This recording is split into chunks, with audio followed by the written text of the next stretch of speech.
All right, what is up? We are live. Going to start off with the paint scheme preview here. Dropping the link down in the chat. Hope everybody is doing good. But let's run through here and see what we got going on with the paint schemes. Ross Chastain starting it off strong in the number one. Bush Light, for the love of Texas Chevrolet, the red, white, and blue, and the Texas Longhorn on the hood of that one. Discount tires for Austin Cindric. We've seen that one before. The three Res Tree. We've seen that one before. Rush Truck Centers on the side of the number 4 for Noah Gregson on the side of the number 4. But we have seen that one before too. Kyle Larson with his typical HendrickCars.com scheme. Castrol Motor Oil with the number 6 here of Brad Keselowski and his Ford Mustang Dark Horse. Group 1001 on the side of Justin Haley's Chevrolet. Good looking scheme here. You got sort of the bronze, got a little bit of the teal, and you got the gray. Seen it before, but it's always just a unique scheme. Rebel Bourbon on the side of the number 8 Chevrolet for one. Kyle Busch and the RCR gang over here got sort of a wood grain feel to it. Good looking car. I guess they're going with the barrel feel, but good looking car. Either way, a little bit of a homage to another car that used to be old number 7 there at Richard Childress Racing. Sort of the font gives me those vibes. Number 9, Napa Auto Parts Chevrolet for Chase Elliott. Sort of a similar scheme. Seabest on the side of the number 10 for Ty Dillon. The red, the white, the black, and then the I don't know, what would you call that? Maybe a khaki there for the label on the Seabest there. National Debt Relief, USA colors on the side of Denny Hamlin's number 11 Toyota Camry. Menards on the side, Duracell on the hood for Blaney. Celsius, we've seen that one before for AJ. Keep an eye on him. He should have a fast car here today. We'll get into all that in just a minute. 17 Fastenal, going to be on Chris Buescher's car there. The 19, the Tracker Bass Pro. Typical scheme for him. DeWalt, typical scheme for Bell. The 21 Freightliner sort of got like a Tron feel to it, but not as Tron-like as it has been in the past. 21 Josh Berry Freightliner car this week. The 22, another new look for the Shell Pennzoil Ford Mustang for Joey Logano. So going away, they went away from the scallops, and now we are to, they're just changing different things and trying different stuff this year. But good looking car, really good looking car here for Bubba Wallace. Got the red, white, and blue Mobile 23, Mobile 1 23 here for 2311. Raptor, the ever evolving. You either like the Raptor schemes or you don't like the Raptor schemes, but this is the Raptor scheme for William Byron this season. 34 Loves classic paint scheme here. Good looking car for Todd Gilliland. 35 Chumba Casino for Riley Herbst. I like the car. Some people are not going to like it. It reminds me of the Laughing Clown malt liquor car from Talladega Nights. But good looking car there. Chumba Casinos, Riley Herbst. 35 Toyota Camry. 38 Title Max, red, white, and blue for Zane Smith. Can never go wrong with those colors. Bonanza Bourbon, I want to say. Or is it a wine? Either way. On the side of Cole Custer's car here, some type of adult beverage, taking it down there on the 41 red white. Sort of, it really reminds me of the Jim Beam car of Robbie Gordon, number 7 back in the day. It's really got that feel to it. Good looking car. 42 Pi Barker. Fire and Safety for John Hunter Nemechek, apropos sponsor for the 42. Just kidding. 43 Dollar Tree this week for Eric Jones. And the Beast, we've seen that one before. 47 Rate, Rick Stenhouse Jr. With a little bit of a different paint scheme here today. Red, gray, and white with black trim for Ricky Stenhouse Jr. on the 47 Rate Chevrolet. Ally, always doing a good job. Purple and black this year for Alex Bowman. White lettering. Arby's, we've got the meats, or we have the meats on the side of Cody Ware's number 51 Ford for Rick Ware Racing. The 54 Monster, we've seen that one a million times. Build Submarines, we've gotten to the point where we've seen that a bunch too. Gainbridge on the side of the 71 instead of the 7, but we've seen this paint scheme before as well. Michael McDowell going to be the Gainbridge man this week for Spire in their Chevrolet. 77 Delaware Life for Carson Josephus, Hocevar, and the 87. This is going to be my scheme of the week just because I like Red Bull. Red Bull's always been sort of like, I just like their paint scheme. Some people hate them. They think they're too basic, too plain or whatever. They don't like the blue. I like the scheme. So I'm going to go with Connor Zilic, 87. Probably my favorite scheme this week. 88 WeatherTech. Got a Red Bull on the nose, but not the rest of the car, but the red, white, and blue there for SVG in the 88. Another one, two guys right there you definitely got to look at. And then the 99freeway.com Chevrolet of one Daniel Suarez. Let's see here. So we've gotten to that. Let's see. There it is. Here's the starting lineup. So they will roll off just like this. Shotgun on the field.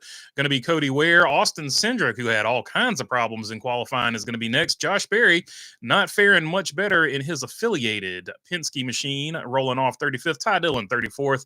John Hunter Nemechek, 33rd. Eric Jones, 32nd. So that fast start for Legacy. I guess they've got the super speedways figured out, but they do not have the road courses figured out, at least qualifying-wise, just yet. Riley Herbst rolling off 31st. Cole Custer, 30th. Justin Haley, your first man in the 20s and 29th. 28 through 25, going to be Ryan Preece, Austin Dillon, Brad Keselowski, and Ryan Blaney. Chris Buescher, Joey Logano, Ricky Stenhouse Jr., and Alex Bowman take you into the 21 spot. 20 through 15, going to be Zane Smith, Christopher Bell, Chase Briscoe, Noah Gregson, Michael McDowell, and William Byron. And 14 to the top, going to be Connor Zilic starting 14th, Ty Gibbs 13th, AJ Allmendinger, Denny Hamlin, Todd Gilliland cracking your first top 10. And then 9 to the top, going to be Ross Chastain, Kyle Busch, Kyle Larson, SVG, Daniel Suarez, Carson Hocevar, Chase Elliott.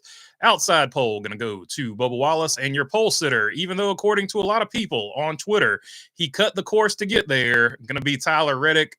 So NASCAR missed it, but it looks like he got the tires over the white line there. Some people on the internet not happy about that. So that's your starting lineup. But let's take a look at your average finish here in the last 3 races at COTA. Alex Bowman going to lead your way with best average finish of 3.0. Tyler Reddick going to be second at 3.7. Ross the Boss Chastain at 4.0. William Fast Willie B. Byron 6.0. Then you got Ty Gibbs at 6.0 as well. Chase Elliott at a 10.0. Cindric, even though that terrible starting position, at a 10.7. Skip Truex here. Then you got Christopher Bell. Then you got Chris Buescher and Ryan Blaney are going to seemingly round out your top 10 on average finish. Blaney with a 13.0 average finish. Previous winners here, we got 3 different ones in the last 3. William Byron, Chase, Ross Chastain, and Tyler Reddick are your previous winners. Let's see who has the most top 5s. Most top 5s going to go to that 48 car once again of Alex Bowman, and top 10s as well. He's going to lead the way there. He's also going to be joined there with 3 top 10s with Tyler Reddick and Ross Chastain. And let's see, lap slid, also an important statistic at road courses, 70 for William Byron, 44 for Tyler Reddick, 41 for Ross Chastain. Nobody else is even above 20. So these are going to be the 3 that I would look at.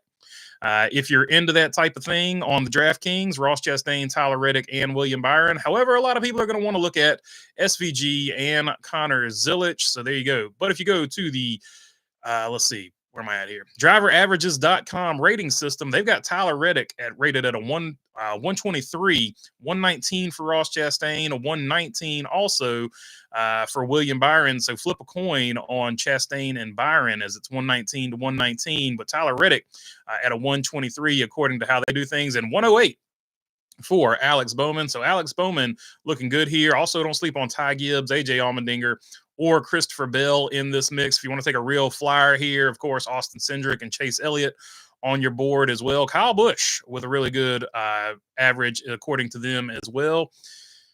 I think that's everything. So let's jump into it. I guess I'll read off my fantasy lineup because people are into fantasy. I'm going to go with SVG, Connor Zilic, Tyler Reddick, Chase Elliott, and Alex Bowman here. Actually, I take that back. I'm gonna swap out Chase Elliott for Ross Chastain. But all right, that's my lineup. We'll see what you guys want to talk about here in the chat. Do have a poll question up. According to the average finishes, who is going to finish better? Bowman, Reddick, Chastain, or Byron? 41% right now going with Reddick. All right, let's see what you guys want to talk about. Obviously, some IndyCar going on. One wise guy dropping the link here. What's up, Elise? Good to see you on here as always. Dropping the link to the Discord and the merch store. So if you want to join the Discord, there's the link. And also, if you would like to get a t-shirt, sweatshirt, or a hat, that is on there as well. Well, that didn't take long. Lap 1 crash at St. Pete, says Bruce Garvey. So there you go.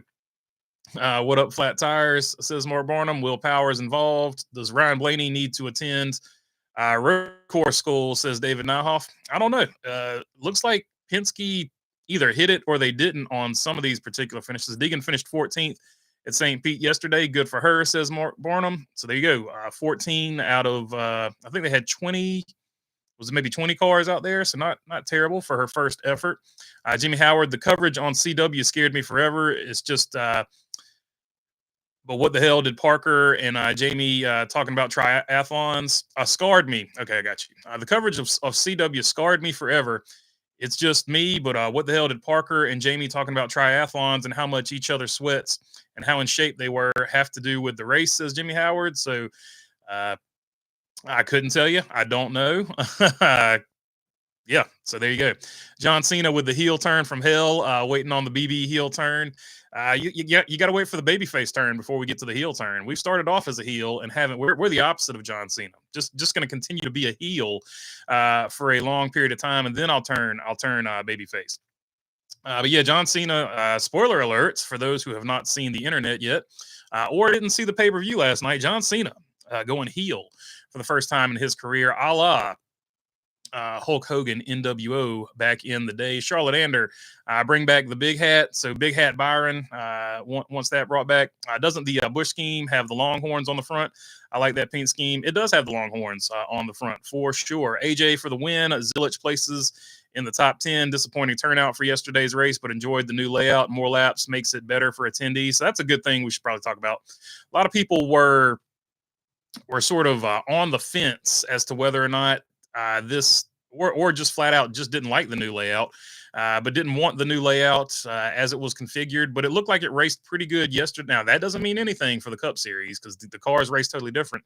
But it looked like it raced really well for the Xfinity Series. So hopefully that translates to Cup, and the Cup Series races well there too. But so far, one race in, looks like the new layout not as bad as some people were expecting. More laps will make it better for attendees, says Matt Hunter. So I can't speak to the turnout because they I don't know. I didn't really pay attention to the stands, and plus it's hard to judge a turnout at a road course anyway. But I thought the show was good, so that will overall lead to more fans in the future, I should say. 88, 87, 71, 48, 45, and 17 locked in, says one wise guy. So wise guy dropping his fantasy lineup picks there. Slap that like button. I appreciate you there, Charlotte. So if you want to hit the like button, that would be much appreciated. Deegan, way out of her league, 4 seconds off the pole, 2.5 seconds off the second slowest car. Finished 14th, too slow to crash, says Bruce Carvey. Hey, she's getting used to the car, so hopefully we wish her the best over there. Never want to be down on anybody. But if you want to pick a new female race car driver, last night in the Cars Tour, Jade Avitason, after Tech, after Tech, the guy that won the race got thrown out. So I do have to say that. But Jade Avitason became the first female to win a Cars Tour race. So if you're looking for a new female driver on the come up, since Haley Deegan has gone over to, we'll say, open wheel, Indy Lights, whatever you want to call it over there. Maybe Jade will be your next up and comer, getting things done. Winning a Cars Tour race is no small feat. Jenna Allison going with the 8-ball Rowdy. Rowdy has a good car here, and he's got a good average finish. I would not sleep on Kyle Rowdy Busch to get rowdy and make some noise in the Rebel Bourbon Chevrolet for Richard Childress, the number 8 car, as always. I thought the Xfinity race was awesome. They could not really get away from each other. Yeah, even with Connor Zilich, once Connor Zilich got out front, he could kind of stretch it on him. But I had a great deal of respect for how Carson Voppel raced him. Man, Carson Voppel's a really good short track racer. Awesome in the Cars Tour, late models, super late models before that. But man, on a road course, he was doing his thing before that tire blew out. Goodness gracious. Like, he actually held Zilich back there for a while. He was the only one that could give Zilich any type of I don't know, competition for parts of that race. And that's even with Cup Series drivers in the field. So he literally drove the tires off the thing. So good for him. So it was a cool deal, no doubt about it. Was not expecting that out of him, but unfortunately the tire went down on him. But shout out to Connor Zilich as well. Like pitted under the yellow flag, thought he got in there, but he didn't. Had to go to the back of the field, drove his way all the way back through the field, had a damaged race car, and then of course like put on the tinfoil hats. He hit the wall in the burnout, so obviously he. Some people are thinking he crumpled the nose. The nose was already kind of destroyed before he even did all that. So I don't know.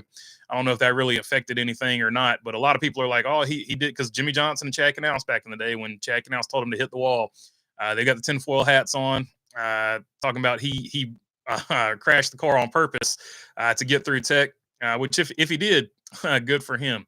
Oh my God, track limits will haunt, says Brickyard Brickhead. That's going to be interesting today. How the track limits are officiated.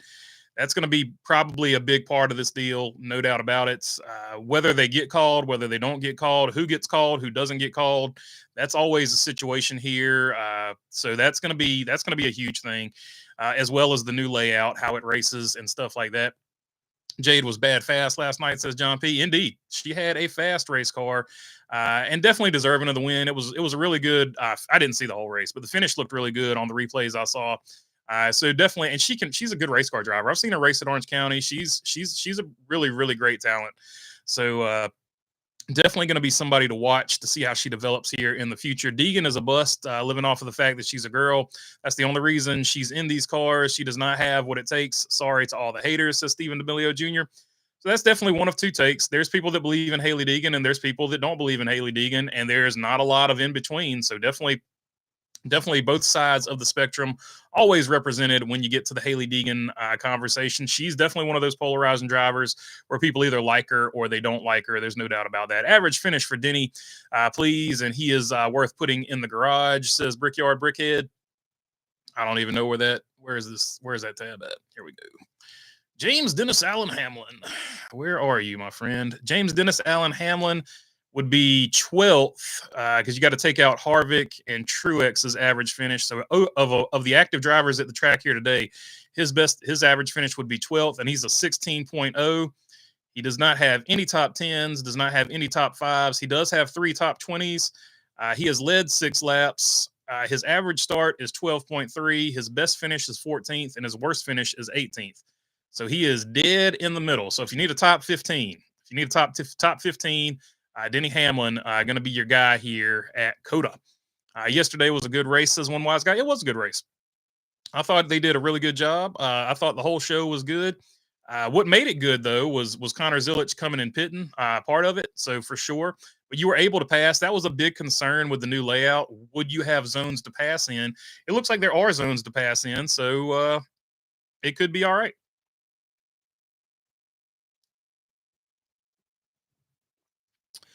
Sorry, Ty Gibbs is the new best young driver. Sorry, Ty Gibbs. There is a new best young driver. His name is Zilich. Zilly. It's Zilly season. Howdy from the Great White North, says Robin Marks. What's up, Robin Marks? What's up, Canada? Good to see you on here as always, my friend. I must have missed NASCAR, and COTA was right, and I was wrong about the new layout. It is better than I thought it would be, and that's all I was saying. Like, I didn't know which way the layout would go. I didn't know how it would play one way or the other, so I was just taking the approach of it's a different layout. I'm going to sit back and watch and see if it's good or bad, and we're still going to see if it's good or bad because the Cup car races completely different than the Xfinity Series car. So we'll see today if it's good or bad, but I'm not coming in there with a predisposed it's going to be good or going to be bad position. I'm just going to watch the racing and see if it's good or bad, if it's passing zones or if it's not passing zones. Tim Bradburn saying the 43 for the win. He's got a lot of work in front of him, so hopefully he can get it done. Not the greatest qualifying effort, but that doesn't mean anything. Qualifying, you don't win the race in qualifying, so not necessarily the biggest deal in the world, but is going to have to pass a lot of cars in between the lanes. What's up, my friend? So what about the other two females at the St. Pete race? Were they only out there because they were girls, says Mark Barnum? I don't know. I don't follow IndyCar that much. Let's see. I hope today's race has some emotion. People upset, some beating and banging, and a wild finish. Speaking of beating and banging, check out that channel. That's really good. Kyle Dalton, I think's his name. He's got a really good channel, so check out Beating and Banging if you've never seen him before. Glad you brought that up. Let's see. IndyCar is, and he's a fellow Kyle, so definitely a good channel. IndyCar is live from St. Petersburg. Says in between the lanes. Indeed, if you want to watch the IndyCar over this, I do not blame you. I would probably be doing the same thing. Kyle Busch for the win for me. Says in between the lanes. Kyle Busch is going to be a good sleeper pick if you can consider him a sleeper pick. So I'm with you on that one. I'm going with SVG, Zilich, the Dinger, Suarez, McDowell, then Chastain in the garage. If any of those get wrecked out, do I have a good fantasy pick? Says so far, I like all of them. Chastain, definitely good numbers wise. McDowell, a heck of a road course racer. Suarez, a good road course racer as well, and also basically a home track for him. Dinger, a good pick there. Always a good race car, a good road course guy. And the other two guys, obviously, really good, basically road course aces. No doubt about it. You got a Trans Am champion. You got a multi-time supercars champion in SVG. You got AJ Allmendinger, who's just lights out on road courses. Whoever wins this race today, they will have won a race with probably the most stacked field we have ever had at a road course. So it's going to be a really cool one to watch. I'm looking forward to it for sure. Briscoe would be a backup choice as in between the lanes. Chase Briscoe, he's either hit or miss, no doubt about it. Kyle Kirkwood, fellow Kyle as well, BB. Indeed, Kyle Kirkwood, my favorite IndyCar driver behind Scott Dixon. So we will go with him if Scott Dixon can't win. I was surprised in the Xfinity race, no one took out the tire turn 6A. Yeah, we'll see if that happens in the Cup Series. So we'll have to see what happens and how it plays out. Don't forget about AJ. Have not heard many people picking him up. I've already used him twice this year. I used him at the Daytona 500 and at the Atlanta race, so I didn't want to burn up another AJ, although I probably should. I don't know. I might put him in there. So, yeah, but he was originally in there, and McDowell was in there too. But then I didn't realize how good Chastain's numbers were here, so I had to slide him in place of McDowell, and I forget who I put in place of AJ, but he would have been in there as well. I might take out Chase and put AJ in there, but I don't know. Chase at a road course, I might just use Chase at road courses. Best way to watch IndyCar is to have your PC next to you, TV, watching BB and IndyCar at the same time. Says Bruce Garvey. Much appreciated, my man. Thank you for the effort. BB is a fan of Scott's and IndyCar. Indeed. Kyle's and Scott's as far as open wheel goes. Jamie Little, pit reporting for the IndyCar series on Fox. Busy lady. She's always on the move. Definitely good on pit lane, and I think she's improved her game in the Truck Series booth this season as well. Although some people still not a great one. Hey, I like that shirt. Good time, says Jimmy Howard. Jimmy Howard knows the deal. Former race car driver sponsor here, wearing it as a joke. If you know, you know. That being said, we'll leave it be. Work phone. Hi, y'all from North Idaho. From Cassandra on the work phone. What's up, Cassandra? What's up, North Idaho? And what's up, work phone? It's always good to hear from her. Poll question. Who finishes higher, Bowman, Reddick, Chastain, or Byron? Running away with it here looks like going to be Reddick at 34%. And in a rare feat of a poll question, everybody else is at 22%. So Reddick getting 34% right now. Interesting. I don't think I've ever seen everybody else tied for second. Chase Elliott's numbers are phenomenal in the Gen 6 car at road courses, but since the switch to the next gen car, his numbers at road courses are subpar at best, says ISNF TV. Yeah, so I might switch him back out for AJ Allmendinger. It'll be a game time decision there. Looks like Fox is using the comic book characters for IndyCar as well. Oh, golly gee. I'm sure the IndyCar people enjoy it as much as the NASCAR people do.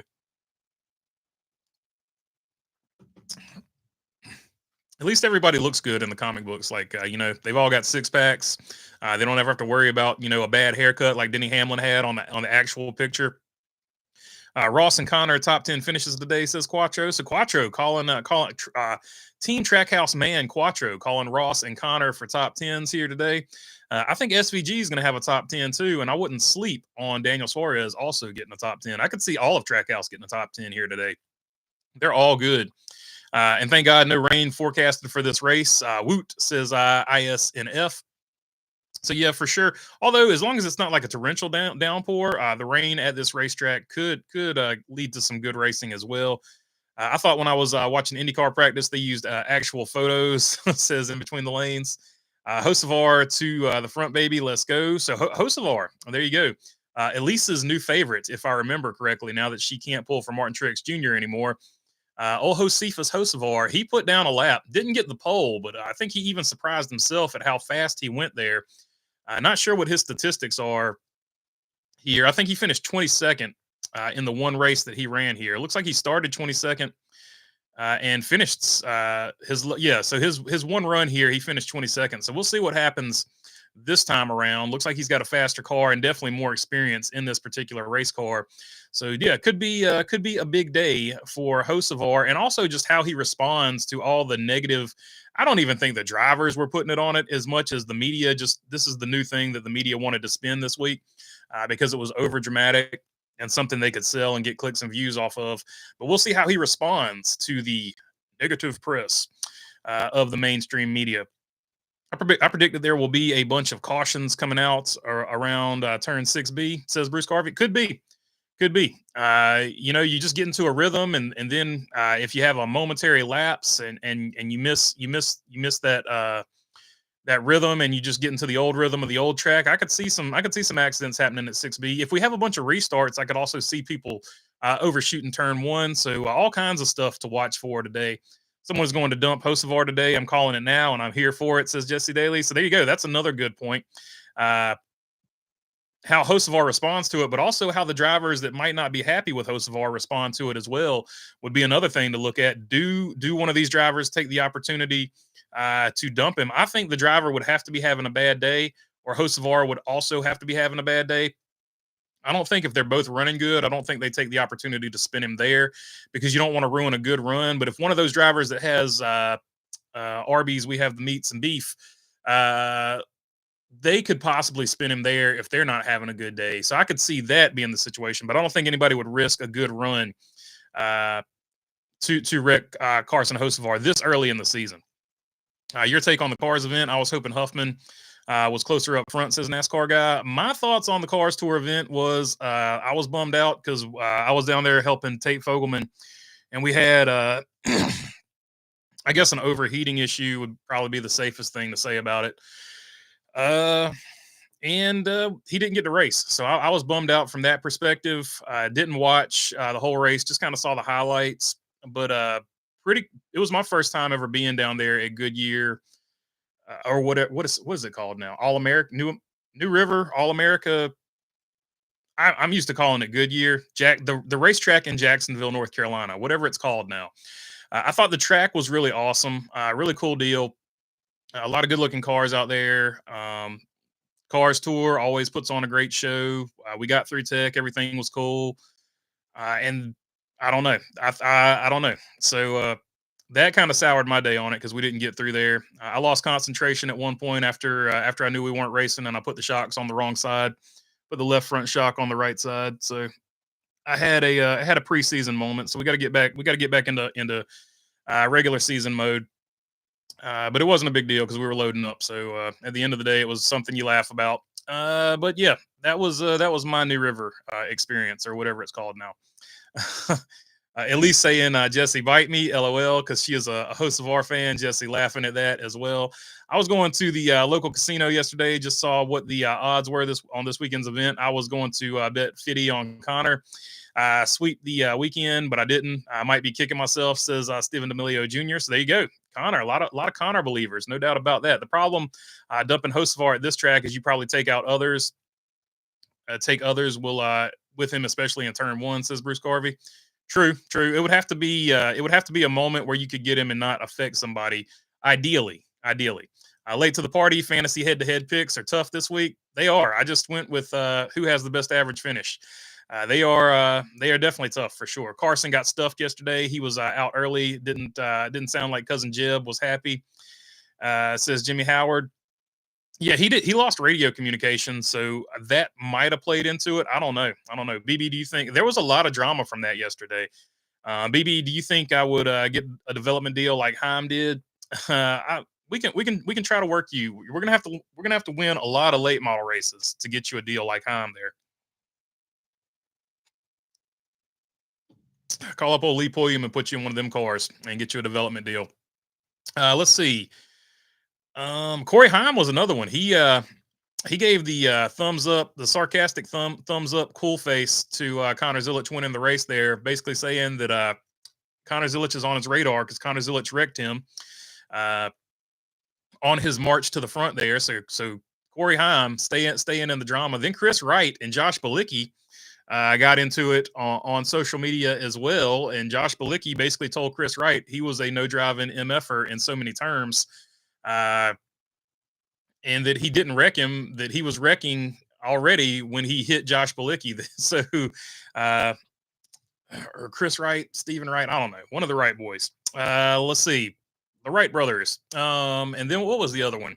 Jesse Love and Sheldon Creed.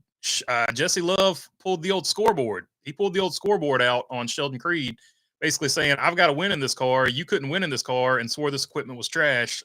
So Sheldon Creed versus RCR, Jesse Love versus Sheldon Creed, RCR versus Sheldon Creed. That still a storyline. Still a storyline in the year of our Lord 20 and 25. So all kinds of drama from the Xfinity series yesterday. Cool deal. Nice BB says in between the lanes. Heim time with the upper deck scheme yesterday. Corey Heim did have the upper deck baseball cards, trading cards, whatever you want to call them. Logo on there. Good looking car. I used to like trading cards, so I thought it was a cool car at least. Heim can't say much. He's done a lot of shady stuff on track, says Elise. There you go. That's the dichotomy of race car drivers. It is what it is. Usually what they complain about, there's enough video out there you can find them doing it to somebody else. With the exception of like maybe Martin Trix Jr., Mark Martin, guys like that. Few and far in between. Matt Kenseth, except for the Joey Logano incident. Mr. BB, Josh Berry seems to have a not finishing races problem. Do you see it? Says FIA 390. Yeah, he gets involved in a lot of wrecks, but when he does finish, he finishes well. So that's something you could easily clean up. I would say it's a little bit different than John Hunter Nemechek because the races he doesn't finish, typically he gets taken out. Not so much he's taken himself out. So it's from what I've seen. Yeah, if he can clean up the DNFs, he'll definitely have a good D. BB Iceberg wondered if there could be more than 12 winners in Xfinity this season. Your thoughts? For sure. There can always be more than 12 winners in Xfinity because they got a ton of young talent down there, and there's no telling when that could break out.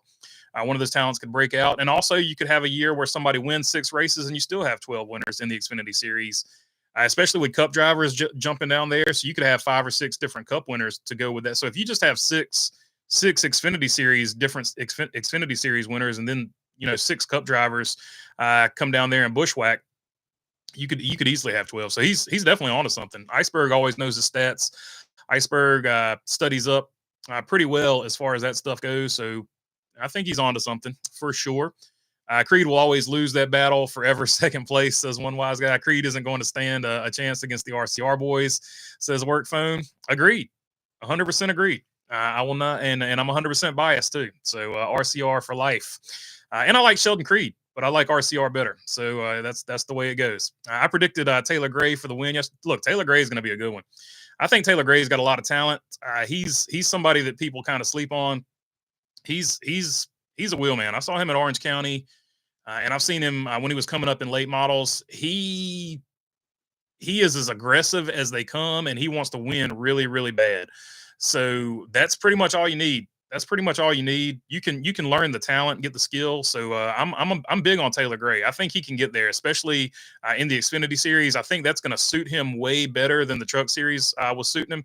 So I do expect Taylor Gray to make some moves here in Xfinity this season. Scotty Mack leading the laps. Hey, as long as a Scott or a Kyle wins, it's a good day in IndyCar. McLaughlin making a stinker of this IndyCar race. Sounds like he's dominating, so that's all good. I want to see Scott McLaughlin race a Cup Series race. COTA would be a great race for him to jump in there, like for an extra Penske car. Scotty Mack all day, says Work Phone. Not too many greats to pick from.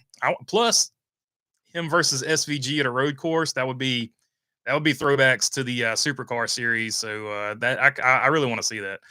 Way too many greats to pick from today. Comes down to who crashes and who doesn't, says Nathan. Yeah, attrition, I do think, will probably play into this. Who has a clean race? Who gets on and off pit road well, no speeding penalties. I think it's going to be a very technical race as far as that goes. Things to watch for on today's race, says one wise guy. I just mentioned it actually. Who gets on and off pit road? Who doesn't have? Whoever has the cleanest race is going to have the best opportunity to win this thing. So no mistakes, no mistakes, but stay aggressive. It was a random. Says in between the lanes, Baloney Man, Big Wheel. What's up, dude? Aloha, Baloney Man. Again, you are tops. Keep working at it. You've got the voice, the timing, and the knowledge. Love you, man. Love you back, Big Wheel, and all of Hawaii as well. The big islands and the small islands. Pretty cool place. I'm gonna get out there one day. I really want to go check out Hawaii. I think is how it said. It was a random pick out of nowhere with Taylor Gray. Says in between the lanes. What time? What time is the Indy race? Says it should be on now. I think it's on now. On Fox now on IndyCar. Says Mark Barnum. It's on now. Says in between the lanes. So yeah, if you flip to Fox, the IndyCar race is going. All right. Looks like we reached the end of the chat. Final results of the poll question. We did break up the tie for second, but the man in the lead there extended his lead 37%, saying Tyler Reddick over Alex Bowman, Ross Chastain, and William Byron. Ross Chastain, 25%, was next closest. Third place going to be William Byron, according to you guys, at 21%, and 18% for Alex Bowman. All right, that's it for this one. I'll catch you after the race. Hopefully your driver does well. Peace.